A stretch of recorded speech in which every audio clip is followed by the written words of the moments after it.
Hello students, last lecture में हमने discuss किया था मोनोहाइब्रिड और dihybrid cross.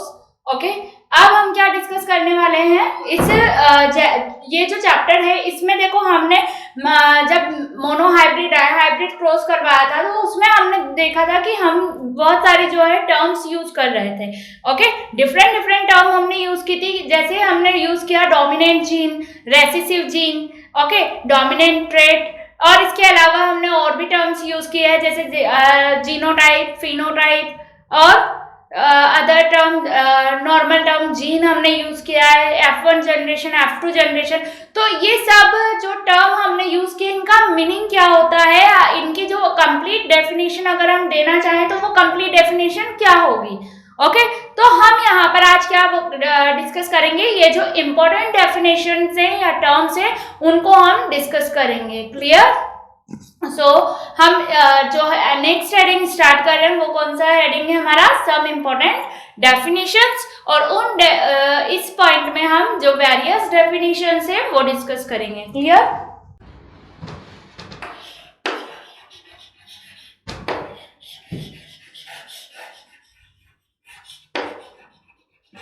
Some important definition.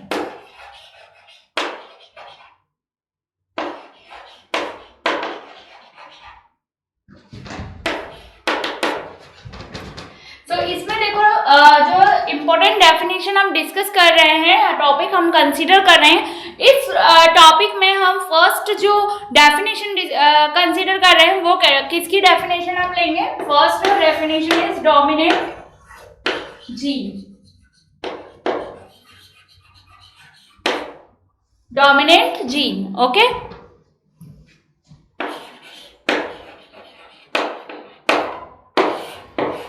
तो देखो डोमिनेंट जीन क्या होती है। डोमिनेंट का मीनिंग होता है इफेक्टिव। ओके, डोमिनेंट का मीनिंग क्या होना, इफेक्टिव होना, यानी कि जो ऐसा जीन जो कैसा हो, इफेक्टिव हो। दैट मीन्स ऐसा जीन जो डिसाइड करता हो कोई भी कैरेक्टर जो है वो कब इफेक्टिव होगा, दैट मीन्स उसका इफेक्ट कब शो होगा। तो ये डिपेंड करता है किस पर, उस पर्टिकुलर जीन पर, जिसको हम क्या बोल देते हैं, डोमिनेंट जीन। क्लियर? नेक्स्ट, इसी के रिगार्डिंग जो है दूसरी टर्म हम जो डिस्कस करेंगे वो है रेसेसिव जीन। रेसेसिव जीन क्या होती है, तो जिस तरह से डोमिनेंट जीन हमने डिस्कस की वैसे ही रेसेसिव जीन होती है। डोमिनेंट जीन हमने बोला कि इफेक्टिव जीन है, ओके, लेकिन रेसेसिव जीन क्या है, ये जो है जब क्रॉस होता है तो उसमें पार्टिसिपेट तो करती है बट इनका जो इफेक्ट है वो देखने को नहीं मिलता है, यानी कि ये इतना अपना इफेक्ट जो है दिखा नहीं पाती हैं। ओके, तो इसलिए हम इन्हें क्या कहेंगे, रेसेसिव जीन, बिकॉज ये डोमिनेंट नहीं होंगी। क्लियर? इसके बाद देखो नेक्स्ट टर्म जो हम डिस्कस कर रहे हैं वो है, फिर फर्स्ट टर्म थी डोमिनेंट जीन, सेकंड टर्म हमने डिस्कस की रेसेसिव जीन, नेक्स्ट जो थर्ड टर्म है वो है क्रोमोसोम।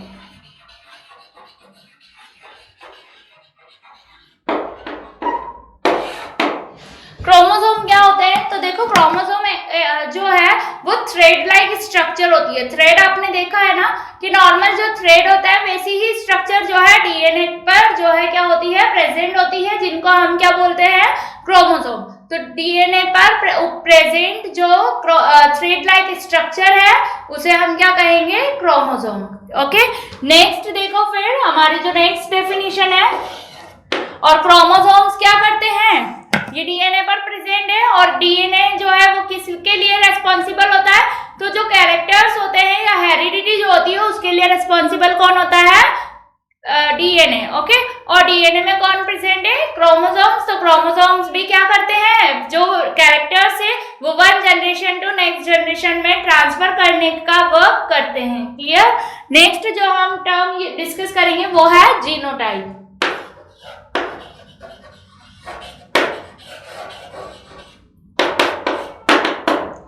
जीनोटाइप का मीनिंग क्या होगा, देखो देखो जीनोटाइप का जो मीनिंग है वो क्या है, हमने कल जब मोनोहाइब्रिड क्रॉस और डायहाइब्रिड क्रॉस किया था तो हमने वहां पे दो टर्म यूज की थी, जीनोटाइप एंड फिनोटाइप। तो देखो जीनोटाइप हमने जब मोनोहाइब्रिड क्रॉस की अगर हम बात करें तो हमने वहां पर जो रेशियो आया था हमारे पास वो क्या आया था, 1:2:1।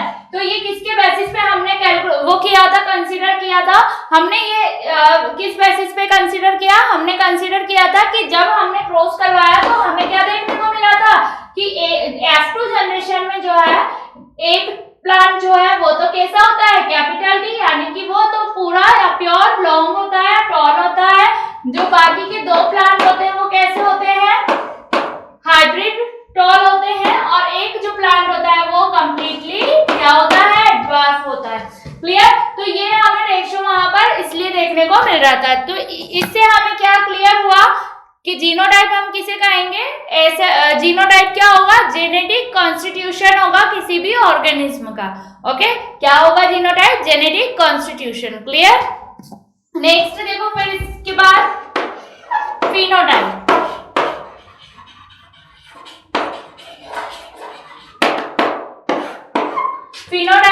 फिनोटाइप भी हमने मोनोहाइब्रिड डायहाइब्रिड क्रॉस दोनों के लिए हमने वहां पर सोल्व किया था और उसका रेशियो जो होता है वो निकाला था।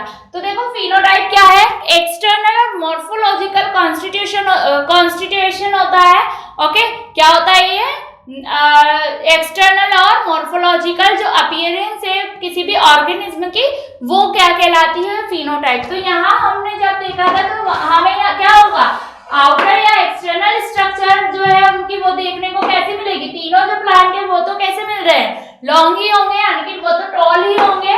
ठीक है, तो 3:1 का रेशियो हमें देखने को मिला था, और ओनली एक जो प्लांट था वो कंप्लीटली क्या होगा, ड्वार्फ होगा। क्लियर?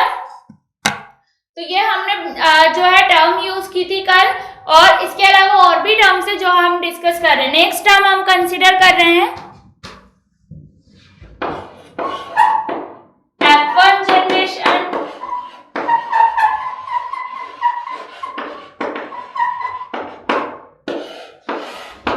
तो देखो F1 जनरेशन किसे कहा था हमने, व्हेन टू जो जब क्या हो रहा था, टू पेरेंट्स जो है वो क्रॉस कर रहे थे, और आफ्टर क्रॉसिंग वो क्या कर रहे थे, एक न्यू प्रोजेनी यानी कि न्यू ऑफस्प्रिंग क्या कर रहे थे, प्रोड्यूस कर रहे थे। तो वो उसके लिए हम क्या बोल रहे थे कि F1 जनरेशन है। सिमिलरली हम यहाँ पर नेक्स्ट जो डेफिनेशन है वो क्या होगी, F2 जनरेशन। तो F1 जनरेशन में जब हमने किया था मोनोहाइब्रिड डायहाइब्रिड क्रॉस, तो उसमें हमें रेशियो क्या मिला था, बिल्कुल सेम रेशियो मिला था। दैट मीन्स वहां पर जितने भी प्लांट्स थे वो सभी कैसे हमें मिले थे, वो सभी कैसे थे, सारे प्लांट्स या ऑल प्लांट्स कैसे थे, टॉल थे। क्लियर? यहाँ देखो आप F2 जनरेशन में क्या होगा, जो डेफिनेशन हमने F1 जनरेशन की दी है वही जो है F2 जनरेशन में हम कंसीडर करेंगे। बस यहाँ पर क्या होगा कि फर्स्ट जनरेशन वाले जो पेरेंट होंगे जब उनके बिटवीन क्रॉस करवाया जाता है तो आफ्टर क्रॉसिंग जो न्यू प्रोजेनी क्या होगी, ऑब्टेन होगी या प्रोड्यूस होगी, तो वो जनरेशन क्या कहलाएगी, F2 जनरेशन। ओके, और ये जो रेशियो हमें देखने को मिल रहा था फिनोटाइप जीनोटाइप रेशियो, वो F2 जनरेशन में ही देखने को मिलता है। क्लियर? नेक्स्ट देखो सब इंपॉर्टेंट डेफिनेशन जो नेक्स्ट है 8 नंबर, हाइब्रिड। तो देखो हाइब्रिड क्या होगा, जब हम क्या करवाते हैं, देखो जब टू पेरेंट्स के बिटवीन क्रॉस करवाया जाता है तो उस कंडीशन में क्रॉसिंग आफ्टर क्रॉसिंग जो न्यू प्रोजेनी फॉर्म होगी या प्रोड्यूस होगी तो वो क्या कहलाएगी, हाइब्रिड कहलाती है। उसको हम क्या कहते हैं, हाइब्रिड कहते हैं। क्लियर? नेक्स्ट देखो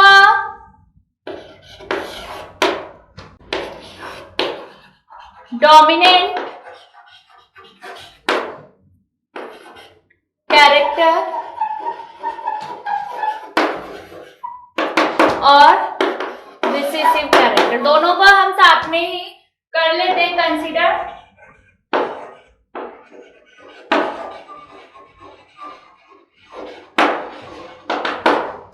तो देखो डोमिनेंट कैरेक्टर और जो रिसेसिव कैरेक्टर होंगे उनको हम कैसे एक्सप्लेन कर सकते हैं कि ये जो है ऐसे कैरेक्टर होंगे जो कि कब अपीयर होंगे, F1 जनरेशन में अपीयर होते हैं कौन, dominant character.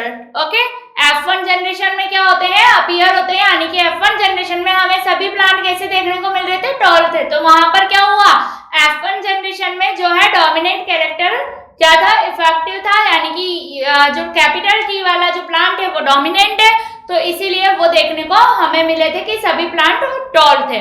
But in F2 generation क्या हुआ, वहां हमें डिफरेंट प्लांट देखने को मिले, दैट मीन्स वहां पर वेरिएशन देखने को मिला। तो वो रेसेसिव कैरेक्टर क्या हो जाएंगे कि ऐसे कैरेक्टर जो कि F1 जनरेशन में तो क्या नहीं होते हैं, अपीयर नहीं होते हैं, बट F2 जनरेशन में ये फिर से क्या हो जाते हैं, अपीयर होते हैं।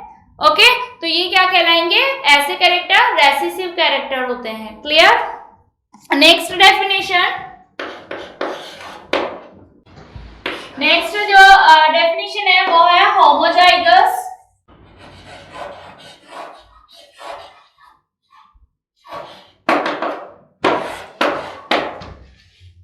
तो देखो होमोजाइगस कंडीशन क्या होगी कि ये ऐसी कंडीशन होगी जिसमें क्या होगा, टू जो एलिल्स है या टू एलिल के जो दोनों मेंबर है वो कैसे होंगे, सिमिलर होंगे, यानी कि उनका जो पेयर होगा वो कैसा होगा, सिमिलर होगा। बट अगर वो पेयर अगर डिफरेंट होता है या डिसिमिलर है तो फिर वो क्या हो जाएंगे, हेट्रोजाइगस। ओके, तो यहाँ हमने दोनों टर्म जो है होमोजाइगस और हेट्रोजाइगस डिस्कस किए। दैट मीन्स एलिल क्या होता है, ये ग्रुप इसको क्या बोलते हैं, एलिल। ओके, और इनमें देखो टू मेंबर्स जो है, दोनों के जो टू मेंबर है वो कैसे हैं, अगर सिमिलर हैं, जैसे capital T sorry small T और स्मॉल टी। ओके, तो यहाँ दोनों मेंबर के बीच में जब हम क्रॉस करा रहे हैं तो ये दोनों मेंबर तो कैसे हैं, सिमिलर है, तो यहाँ पर ये जो है सिमिलर है, तो इसीलिए इनको क्या बोला जाएगा, होमोजाइगस। ओके, बट जब क्या हो जाएंगे, अगर हम ऐसे कंसीडर करें capital T small T, capital R small R, तो फिर ये हेट्रोजाइगस होंगे, बिकॉज ये दोनों जो है सिमिलर नहीं है, ये कैसे है, डिफरेंट हो गए, तो ये heterozygous. Clear. Next definition, offspring. Offspring क्या होती है, तो देखो सेक्सुअल रिप्रोडक्शन के बाद जो प्रोजेनी प्रोड्यूस होती है उसी को क्या कहा जाता है, या जो भी जनरेशन मिलती है उसी को क्या कहते हैं, ऑफस्प्रिंग कहा जाता है। Clear. Next definition,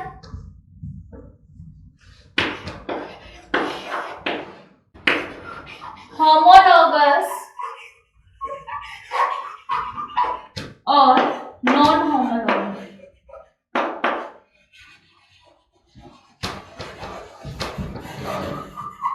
chromosome,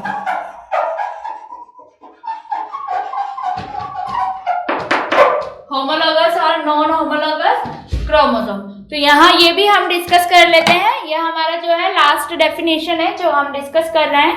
okay, तो होमोलोगस और नॉन होमोलोगस क्रोमोसोम क्या होते हैं, तो देखो होमोलोगस क्रोमोसोम क्या होंगे, ऐसे जब क्या होगा, ऑल क्रोमोसोम्स होंगे, यानी कि जितने भी क्रोमोसोम्स है वो सभी पेयर्स में प्रेजेंट होंगे।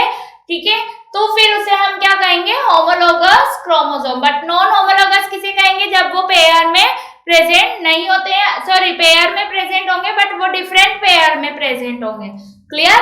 क्या होंगे, डिफरेंट पेयर में प्रेजेंट होंगे, तो फिर उन्हें क्या कहा जाएगा, नॉन होमोलोगस क्रोमोसोम। इसके बाद नेक्स्ट जो टर्म है वो है जीन। जीन मैं ऑलरेडी पहले भी डिस्कस कर चुकी हूँ, बट मैं एक बार फिर से यहाँ पर रिपीट कर रही हूँ कि जीन क्या होती है।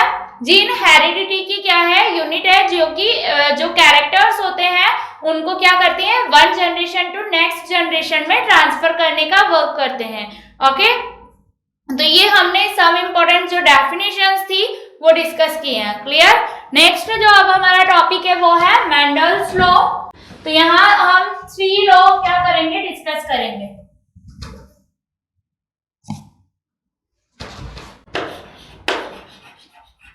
Laws of Mendel.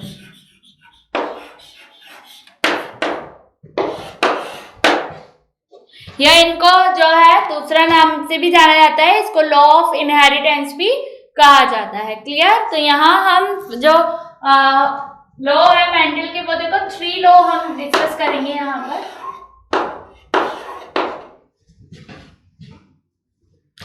First law कौन सा है? Law of dominance.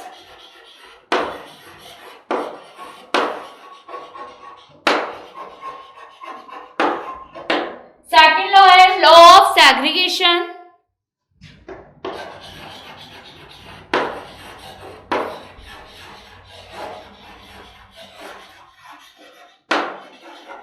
एंड जो थर्ड लॉ है वो है law of inheritance, sorry law of independent असर्टमेंट।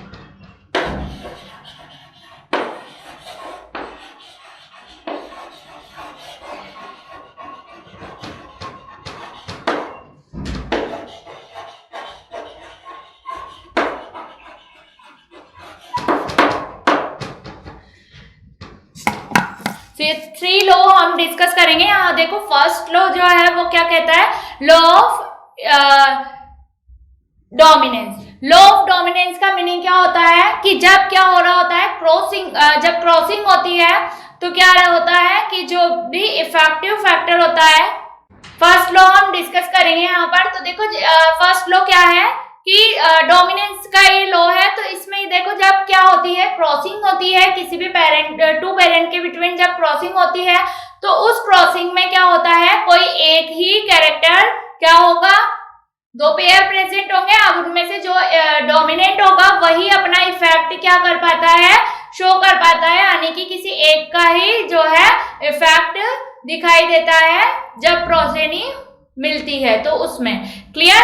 यानी कि जब कोई भी न्यू जनरेशन जो प्रोड्यूस होगी उसमें क्या होगा, किसी एक ही जो ट्रेट है या एक ही जो इफेक्टिव डोमिनेंट कैरेक्टर होगा वही अपना इफेक्ट शो कर पाता है। Clear?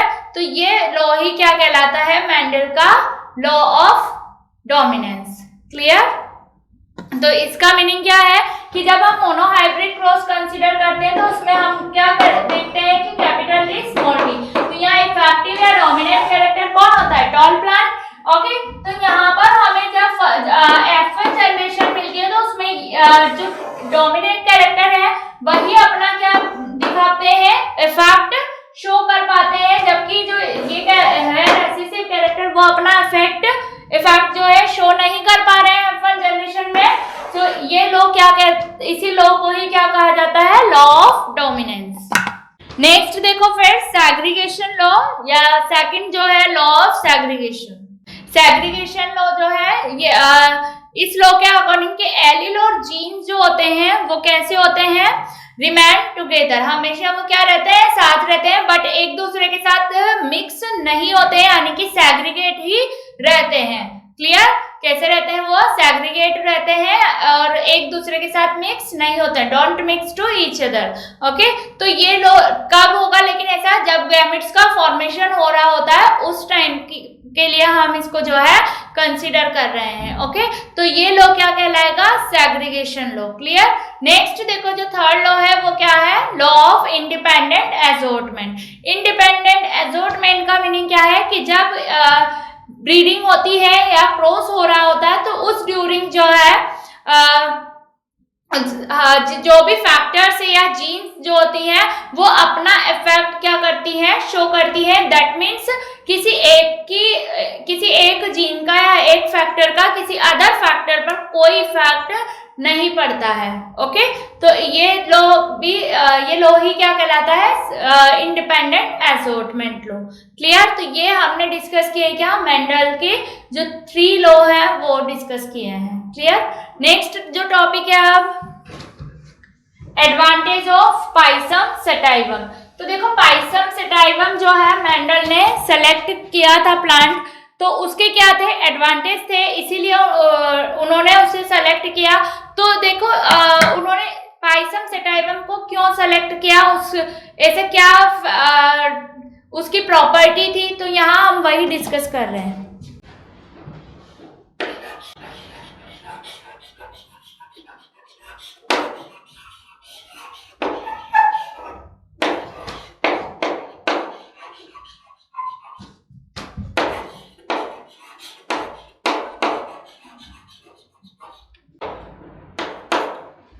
Advantage of Pisum sativum. तो पाइसम सटाइवम जो प्लांट था उसमें डिफरेंट कैरेक्टर या प्रॉपर्टीज प्रेजेंट थी, इसीलिए जो है मेंडल ने इसको सेलेक्ट किया और उसका एडवांटेज भी उन्हें मिला। क्लियर? तो यहाँ देखो क्या क्या इसके एडवांटेज थे। फर्स्ट जो इसका एडवांटेज था वो ये है कि इसको जो है कम जगह पर ही, यानी कि बहुत कम प्लेस में भी इजीली क्या की जा सकती है, इसकी ग्रोथ की जा सकती है। सेकंड जो इसका एडवांटेज है वो क्या है कि इसका जो लाइफ साइकिल होता है वो बहुत ही शॉर्ट होता है। दैट मीन्स ये इजीली इसकी जो है स्टडी की जा सकती है। थर्ड जो इसका एडवांटेज है वो क्या है कि ये जो है जनरली बाइसेक्सुअल होते हैं। दैट मीन्स सेल्फ पॉलिनेशन के प्रोसेस के थ्रू इजीली क्या हो रहा था यहाँ पर, मतलब इजीली क्या करवाया जा सकता है, पॉलिनेशन का प्रोसेस यहाँ पर इजीली हो रहा था और इसीलिए जो है टाइम जो है इसमें ज्यादा कंज्यूम नहीं हो रहा था। क्लियर? नहीं होता है। नेक्स्ट जो है, नेक्स्ट इसका एडवांटेज जो है वो क्या है कि इसमें जो मेंडल ने जो है इसके 7 जो है कैरेक्टर को ही क्या किया, सेलेक्ट किया, और अदर कैरेक्टर भी उन्होंने सेलेक्ट किए थे, बट इनके ऊपर उन्होंने क्या किया, एक्सपेरिमेंट किए और इसके रिजल्ट्स भी उन्हें मिले। क्लियर? तो ये एडवांटेज थे किसके, जो पाइसम सटाइवम उन्होंने सेलेक्ट किया था उस प्लांट के। क्लियर? नेक्स्ट टॉपिक जो अब हम डिस्कस कर रहे हैं वो टॉपिक है सेक्स डिटर्मिनेशन।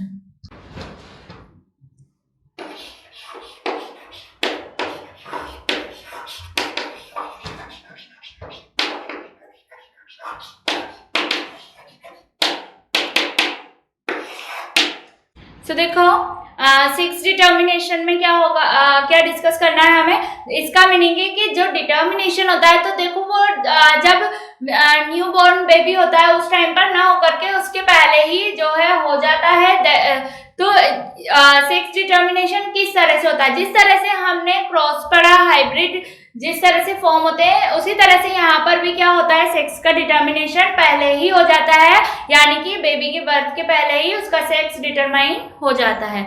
ओके, तो ये किस तरह से होगा। नॉर्मली हमें पता है कि जो ह्यूमन है या जो मेन है उसमें जनरली 46 क्रोमोसोम प्रेजेंट होते हैं, तो उसमें 23 पेयर प्रेजेंट होता है। अब उनमें जो है ऑटोसोम्स यानी कि ऑटोसोम्स क्रोमोसोम भी प्रेजेंट होंगे और उसमें जो है कौन से जो सेक्स क्रोमोसोम भी क्या होते हैं, प्रेजेंट होते हैं। उसमें ऑटोसोम और सेक्स क्रोमोसोम दोनों प्रेजेंट होते हैं। ऑटोसोम्स जो है वो मेल फीमेल दोनों में ही क्या होते हैं, कॉमन होते हैं या सेम होते हैं, but sex chromosome male and female दोनों में क्या होते हैं, डिफरेंट होते हैं। और ये सेक्स क्रोमोसोम ही क्या करते हैं, सेक्स का डिटर्मिनेशन करने के लिए रेस्पॉन्सिबल होते हैं।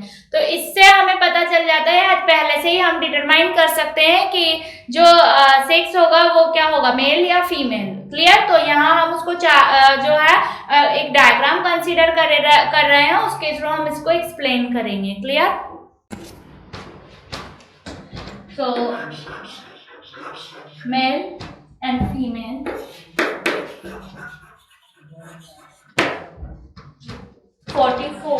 प्लस XY क्रोमोसोम होते हैं मेल्स में जनरली तो क्या मेल्स में तो होते ही XY, ओके, एंड फीमेल में होते हैं 44 plus XX।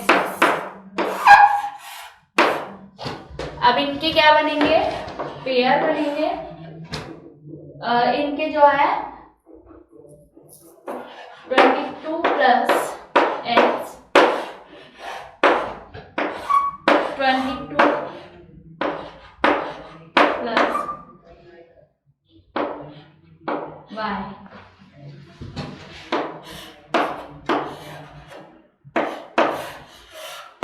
22 plus X,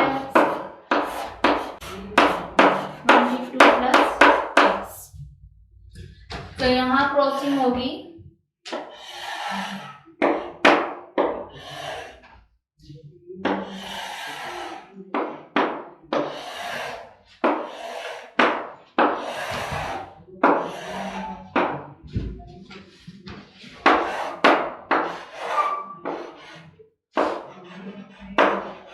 plus XX। यहाँ कौन से होंगे, तो ये भी 44 plus XX, this is 44 plus XY, this is 44 plus x1। Clear? तो यहाँ देखो 50% चांस तो क्या होंगे मेल चिल्ड्रन होने के, और 50% चांस कैसे होंगे फीमेल चिल्ड्रन के। ओके, तो ये जो है डिटर्मिनेशन पहले से ही हो जाता है, तो यहाँ क्या होगा पहले से ही पता चल जाता है, यानी कि दैट मीन्स 50% चांस होते हैं किसके, जब जो बॉर्न बेबी होता है उसमें 50% चांस तो किसके होंगे फीमेल चिल्ड्रन के, और 50% चांस ही जो है मेल चिल्ड्रन के होने के होते हैं। क्लियर? ना देखो यहाँ पर अब हम कुछ जो टर्म्स हैं, एंड फादर ऑफ जेनेटिक्स कौन है, तो ये जो हमने डिस्कस किया है सेक्स डिटर्मिनेशन, ये जनरली जेनेटिक्स में हम डिस्कस करते हैं।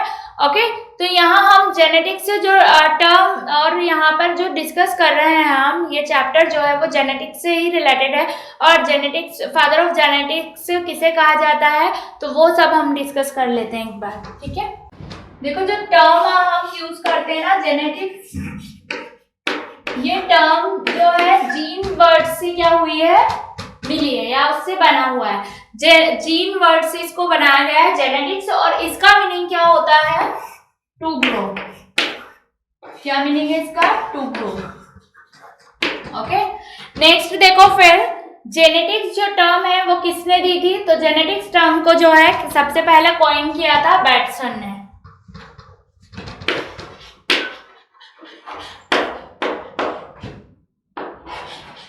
Genetic term coined bye Bateson.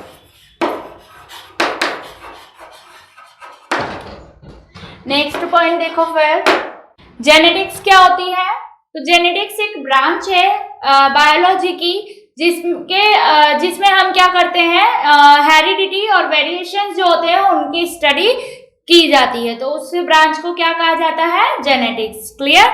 Next देखो फादर ऑफ जेनेटिक्स जो है किन्हें कहा जाता है,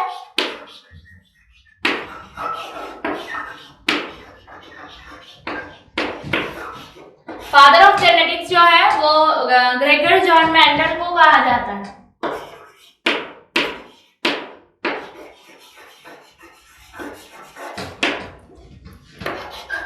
next point is father of modern genetics,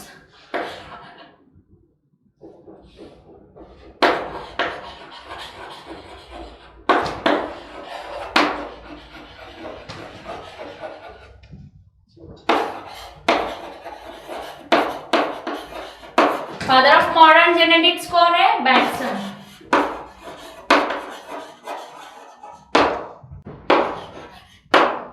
और फादर ऑफ एक्सपेरिमेंटल जेनेटिक्स कौन है? टीएच मॉर्गन, बिकॉज मॉर्गन ने सबसे ज्यादा एक्सपेरिमेंट किए थे, सो इसीलिए जेनेटिक्स के, तो इसीलिए जो मॉर्गन है उनको क्या कहा जाता है फादर ऑफ एक्सपेरिमेंटल जेनेटिक्स।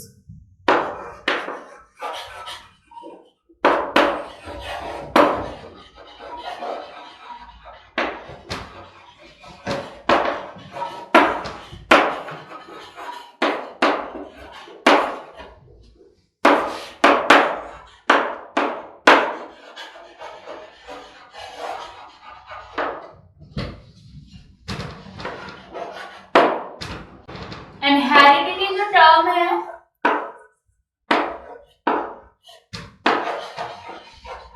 वो किसने कॉइन की थी? स्पेंसर ने।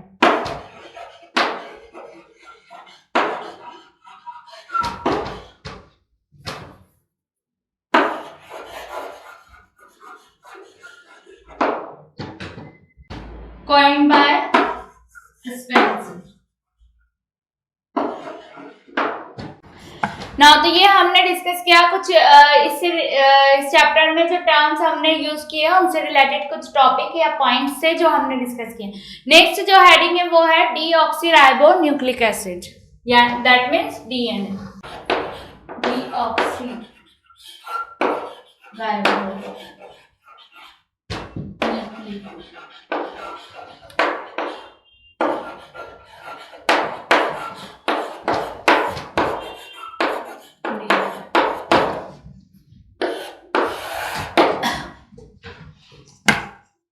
तो देखो डीएनए जो है इसकी एक्सपेंडेड फॉर्म क्या होती है, डीऑक्सीराइबो न्यूक्लिक एसिड। अब इसमें इसकी जो है नेचर कैसी होती है, ये जो है पीएच इसकी 7 से कम होती है, दैट मीन्स ये एसिडिक नेचर का होता है, इसीलिए इसको जो क्या है क्या कहा गया, न्यूक्लिक एसिड कहा गया। क्लियर। और फेडरिक एंड मिशर ने जो है फर्स्ट टाइम इसको जो है डिस्कवर किया था, पस सेल्स में देखा गया था इसे, एंड इसको उन्होंने क्या नाम दिया था, न्यूक्लिन नाम दिया था, और इस न्यूक्लिन नाम की वजह से इसको जो है न्यूक्लिक एसिड कहा गया। क्लियर। इसके बाद देखो जो साइंटिस्ट थे ग्रिफिथ, मैकलॉड और मैककार्टी, इन तीनों साइंटिस्ट ने 1944 में क्या किया, ये एक्सपेरिमेंट करके ये प्रूव किया कि जो जेनेटिकली जो कैरियर होता है या जो कैरेक्टर्स नेक्स्ट जनरेशन में जाते हैं, तो उनका जो मेन कैरियर है वो कौन होता है, डीएनए होता है। तो उन्होंने ये प्रूव किया था, उन्होंने क्या किया था, रेड पर जो है एक्सपेरिमेंट किया था, और उससे उन्होंने क्या किया, इसको प्रूव भी किया। क्लियर। नेक्स्ट देखो फिर, डीएनए जो है क्या होता है, एक मैक्रोमोलिक्यूलर क्या है, पॉलीमर है, या मैक्रोमोलिक्यूल है एक तरह का। ठीक है। और इसमें क्या होती है, बहुत सारी छोटी छोटी यूनिट्स होती हैं, और जो मिलकर के पॉलीन्यूक्लियोटाइड चेन का क्या करती हैं, फॉर्मेशन करती हैं। ओके, क्या करती है, पॉलीन्यूक्लियोटाइड चेन का फॉर्मेशन करती है। इसमें 3 कंपोनेंट मेनली प्रेजेंट होते हैं, 3 कंपोनेंट से मिलकर के इसकी बैकबोन यानी कि जो इसकी स्ट्रक्चर है उसका क्या होता है, फॉर्मेशन होता है। क्लियर। यहाँ देखो जो इसके 3 कंपोनेंट है वो कौन कौन से हैं। फर्स्ट जो कंपोनेंट है वो तो है शुगर, तो यहाँ डीऑक्सीराइबो शुगर क्या होती है, प्रेजेंट होती है। First is deoxyribo sugar. Second देखो फॉस्फेट ग्रुप,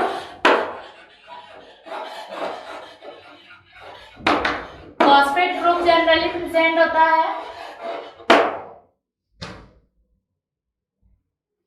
एंड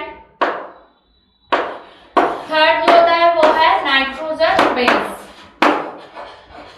तो नाइट्रोजन बेस भी यहाँ प्रेजेंट होते हैं। अब नाइट्रोजन बेस जो होते हैं यहाँ 2 टाइप के नाइट्रोजन बेस प्रेजेंट होते हैं। कौन कौन से, प्यूरिन और पाइरिमिडिन। प्यूरिन जो बेस है उनको जो है फर्दर डिवाइड किया गया है 2 पार्ट में। कौन कौन से, एडेनिन और गुआनिन। ओके, किन 2 में डिवाइड किया गया है, एडेनिन और गुआनिन। जबकि जो पेरिमिडिन बेस है उनको डिवाइड किया गया है, हम यहाँ डीएनए की बात करें तो हम उसमें जो पेरिमिडिन बेस प्रेजेंट होंगे वही कंसीडर करें। तो यहाँ देखो साइटोसिन और थायमिन जो है वो प्रेजेंट होता है जनरली। क्लियर। अब हम इसकी स्ट्रक्चर की बात करें अगर, तो देखो इसकी स्ट्रक्चर में क्या होता है, तीनों जो हमने कंपोनेंट कंसीडर किए हैं और डिस्कस किए हैं, ये तीनों कंपोनेंट ही क्या रहते हैं, एक दूसरे के साथ मिल करके क्या करते हैं, 2 पॉलीन्यूक्लियोटाइड चेन होती है इसकी। और ये डबल हेलिक्स मॉडल जो दिया था वो किसने दिया था, वाटसन एंड क्रिक ने। किसने दिया था ये मॉडल, वाटसन एंड क्रिक ने। 1953 में उन्होंने ये मॉडल दिया डीएनए का, जिसमें क्या हुआ था, जिसमें क्या था कि 2 पॉलीन्यूक्लियोटाइड चेन जो थी डीएनए की, इस तरह से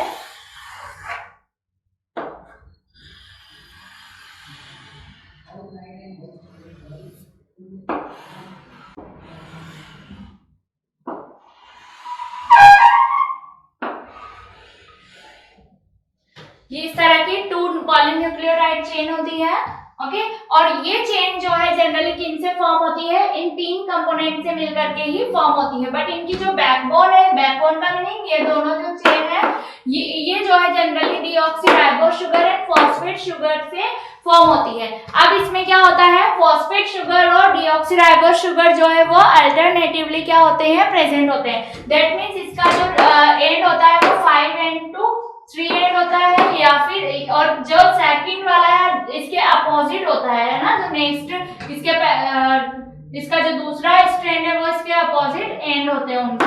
तो 3s to 3' to 5'। ओके, इस तरह की इसकी स्ट्रक्चर होती है। इसकी स्ट्रक्चर में क्या होता है, जो नाइट्रोजन बेस होते हैं वो भी प्रेजेंट होते हैं। इसकी स्ट्रक्चर में एडेनिन जो है वो इसके साथ जुड़े थाइमिन के साथ जुड़ा हुआ रहता है और यहाँ पर जो है ये डबल बॉन्ड के थ्रू जुड़ता है। और ये डबल बॉन्ड कौन से, यानी कि यहाँ पर जो ये है ये नाइट्रोजन बेस जब एक दूसरे से बाइंड होते हैं तो ये हाइड्रोजन बॉन्ड के थ्रू क्या होते हैं, बाइंड होते हैं। Cytosine guanine, clear. Adenine, thymine, cytosine, guanine,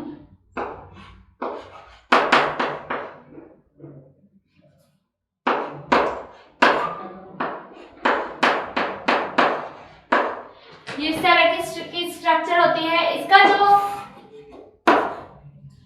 तो इसकी स्ट्रक्चर में क्या होता है, देखो इस तरह की हमें देखने को मिलती है। इसमें जो इसका जो डायमीटर होता है वो जनरली जो है डायमीटर जो होता है वो 20 एंगस्ट्रॉम का होता है। तो देखो इसकी स्ट्रक्चर में जो एक हेलिक जो होता है, हेलिकल इसकी जो टर्न होता है उसका जो लेंथ होती है वो कितनी होती है, 3.4 एंगस्ट्रॉम होती है उसकी जो वैल्यू है, ठीक है 3.4 एंगस्ट्रॉम होती है। तो ये इस तरह की स्ट्रक्चर हमें देखने को मिलती है इसकी डीएनए की। और ये जो है गिवन था किसके थ्रू दिया गया है, मॉडल वाटसन एंड क्रिक के थ्रू, क्लियर। इस स्ट्रक्चर में आपको क्लियरली जो है दिखाई दे रहा होगा कि यहाँ एडेनिन जो है वो थाइमिन से डबल बॉन्ड के थ्रू क्या होता है, बाइंड होता है। और साइटोसिन ट्रिपल बॉन्ड के थ्रू बाइंड होगा गुआनिन से, क्लियर। तो ये हमने डिस्कस की डीएनए की स्ट्रक्चर के बारे में। डीएनए क्या होता है, एक जेनेटिक मटेरियल होता है।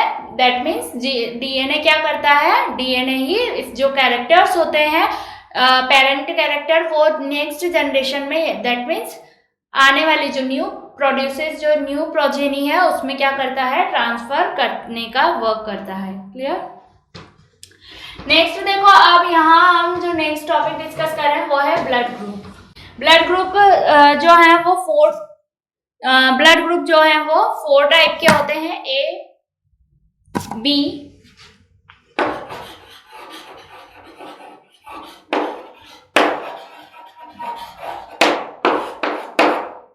ए, B, A B and O, okay.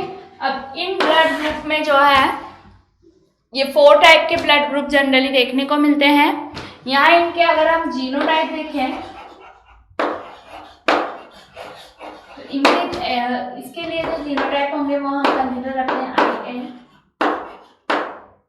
इसके लिए होंगे बी,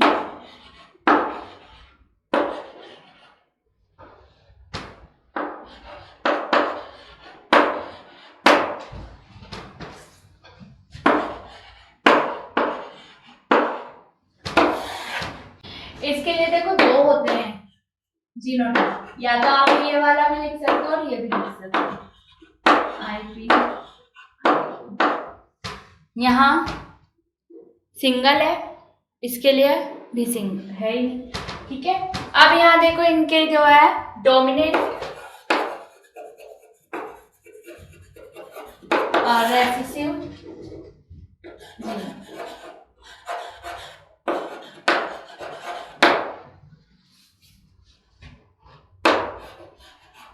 आई ए जो है वो डोमिनेंट होता है और आई ओ क्या होगा, रेसेसिव।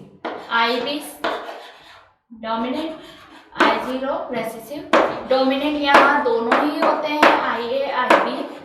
यहाँ डोमिनेंट कोई नहीं, ओके। तो जो कंडीशन है वो सेम है, यहाँ भी आई जीरो जो है वो रेसेसिव होता है, क्लियर। इनमें जो है एंटीजन और एंटीबॉडीज भी क्या होती है, प्रेजेंट होती है।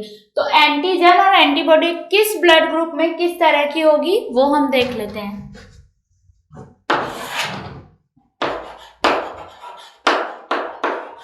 Antigen, antibody.